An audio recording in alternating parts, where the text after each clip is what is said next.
For many people, the Chauvin verdict was just the beginning of justice served. Tonight, activists rallied together in Huntsville to continue to demand change. Our Kenesha Dees has the story.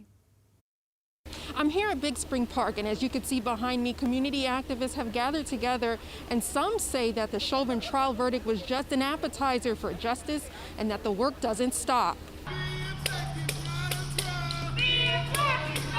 We don't want appetizers. We need full, adequate, healthy results. Community activist groups from Huntsville to Montgomery marched from Big Spring Park to the Madison County Courthouse in light of the Chauvin Trial verdict. In these streets because our bodies are devalued. It's a celebratory time, but we also have to recognize and realize our local issues that are happening here in Huntsville and in our state of Alabama as well. Some of those issues includes a controversial Alabama House bill.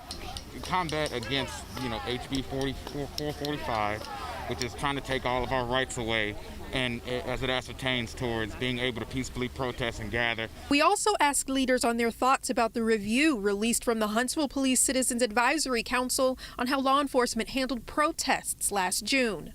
That upset a lot of people. Some activists believe the review was redundant. Saying all these things for a long time, for almost a year now, and for them to come out and act like they found out stuff. Leaders say the struggle continues. Complacency is no excuse. It's okay to rest, but we still have a long way to go, though we've come a long way. No justice, no peace. Putting the Valley first, Kenesha Dees, WZDX News.